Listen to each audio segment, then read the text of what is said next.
Hey guys, Isabel here. We are back for some more conspiracy theories. Today we're going to be reading 9 of the craziest conspiracy theories about movies. Now heads up, I just got a new phone, so I'm testing out everything on there.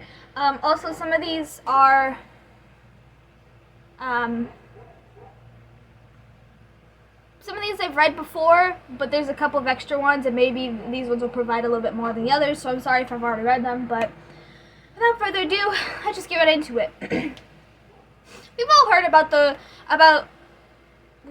the one about the Pixar universe and how it's the most popular film are intertwined and some realm backed up by little Easter eggs in the films. But what about some of the deeper and darker fan conspiracy theories that exist out there? We've looked into some of them, which either proves that the movie fans have too much time on their hands, or that they can see through layers of symbolism. We'll let you be the judge of that. Number 1, Ferris Bueller isn't real. Ferris Bueller's Day Off is a 1980s cult classic with a high schooler living out of his wild fantasy, bunking off for the day.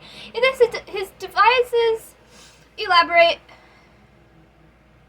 devises elaborate plans and schemes to cover his tracks, particularly to make sure his parents don't find out it's one of his many days off school so far. Ferris is symbolic with being mischievous, but also with seizing the day. Was Ferris even real? A few suspect not. It would appear that Ferris is just a figment of his friend Cameron's imagination. Scratching the surface, it does make sense. Ferris gets away with just about everything, but Cameron is petrified to toe the line of disobedience. However, Cameron's seemingly alter ego Ferris would allow him to live out his wildest dreams that he wouldn't dare get involved in ordinarily. It's why he's convinced to go out into the city and wreak havoc when he's still ill. It might be that Cameron's never left his room at all. It could be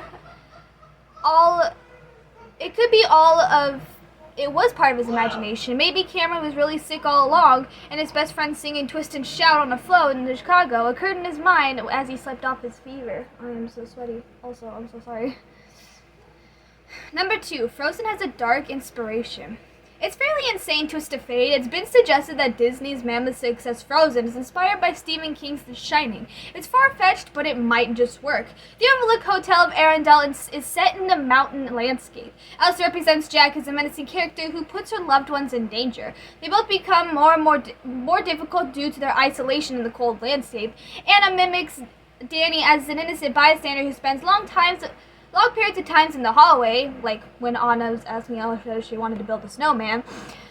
Wendy is seen to be Olaf, a goofy character, whereas Grady is Hans from Frozen. The exist scenes draw similarities and both have icy endings, but Frozen is a Disney film. It's got a happy one. Number 3, was the moon landing faked? The validity of the moon landing has come to the question over the years, but certain theorists are able to pinpoint that one man could have orchestrated the whole thing, Stanley Kubrick. Kubrick is a well-known director, and it's thought that he was approached by the NSA to find the landings. Kubrick filmed the 2001 A Space Odyssey, which is allegedly a tie between the moon landings and Kubrick's involvement. It is thought that Kubrick uses little clues within The Shining to confirm his involvement in staging a hoax moon landing. Slight differences, like Danny's jumper, emblazoned with Apollo 11, or the prominence of eagles to represent NASA and the bears represent the Russians. The room number is altered from the books to further confirm the theory. In the Stephen King novel, the infamous room number is 217, but is altered to 237 to reference the distance between the moon and the Earth in thousands of miles.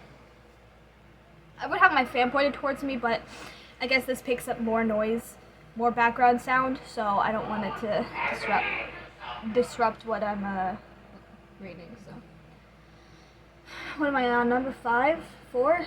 Toy Story 3's tragic symbolism. I'm also sorry I can't fucking read. I want to make videos, but it seems like I can't read well.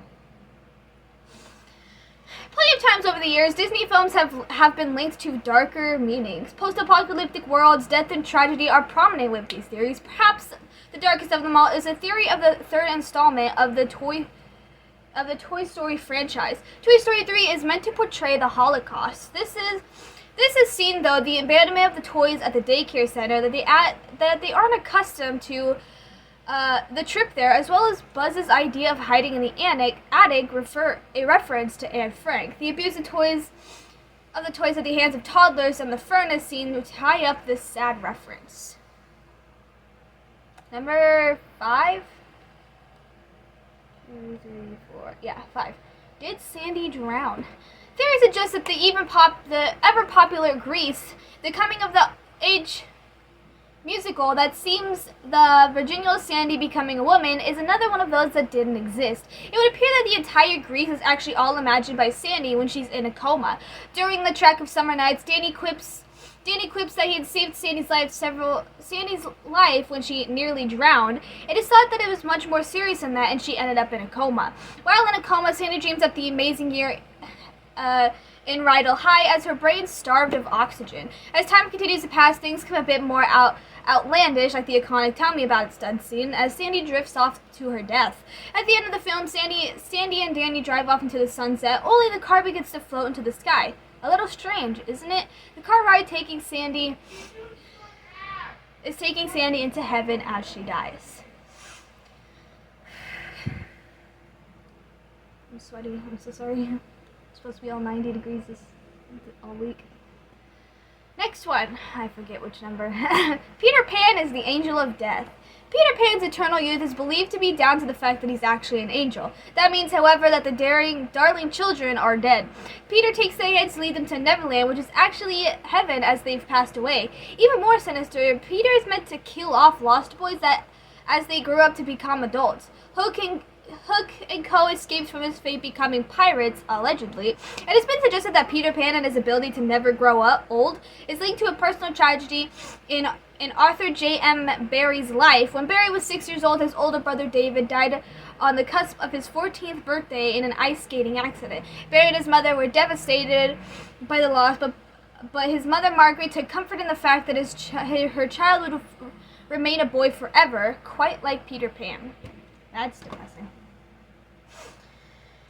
The next one, the meanings of Groundhog Day. The film Groundhog Day, starring Bill Murray, is interpreted in a number of ways. Fan theories have come crossover, but it's believed that Phil is actually dead. Groundhog Day shows Phil's life on a time loop, revealing like the same day over and over again, so he knows how it's going to pan out. He goes on road to do his own thing, but also uses his time wisely to help others. Phil wakes up and is in the same motel, Punxsutawney, and as it symbolizes purgatory.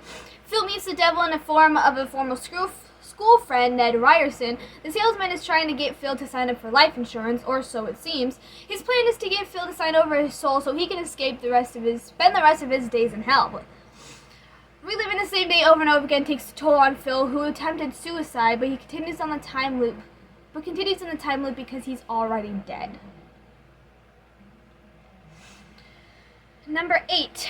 River Phoenix is a conspiracy theorist. Now, just a heads up, I'm just reading what the article says. Okay, don't attack me, please, because these are all just what it says, so. River Phoenix was chipped to become one of Hollywood's most prolific stars of the 1990s. Having earned his crest in Stand By Me and Running on Empty, however, Phoenix's life was cut short at 23 years old, followed by a drug overdose. His death was well precised, having collapsed outside of Johnny Depp's club, the Viper Room.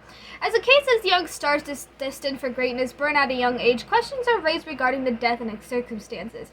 River Phoenix is said to have hated Hollywood and wasn't into the drug culture that came along with it. If he was so open about his distaste for drugs, how could he fall victim to a fatal overdose? One theory is that River Phoenix faked it all. Like plenty of others who have died unexpectedly, it is alleged that Phoenix faked his death in order to escape the pitfalls of Hollywood. Rather than a quiet life, it's been suggested that River went on to become conspiracy theorist Mark Dice. And the last one, Joker is a war veteran. Heath Ledger's portrayed the Joker in The Dark Knight is iconic. The Dark Knight was the highest-grossing film in 2008 and believed to be one of the best films in the 21st century thanks to the part of Ledger's work. The villainous Joker is a smart man, there's no doubt. One of the theories suggests that maybe he had more intel than we were giving him credit for. His ability to take on and mostly defeat Batman raises suspicion that Joker might actually be a war veteran. He's got skills when it comes to fighting, and he's able to overpower a door guard, something an average man probably wouldn't be able to manage. The precision of his planning also gives him the impression he has higher knowledge, linking him to a role within an army or maybe even a spy. He knows more than most when it comes to the system and has a resistance to interrogation, potentially as he's already aware of how it works. And on that note, I hope you all enjoyed. Comment down below what you believe, if you believe any of these theories, and if you have any of your own. And yeah, I love you guys. Thanks for learning, and I will see you soon.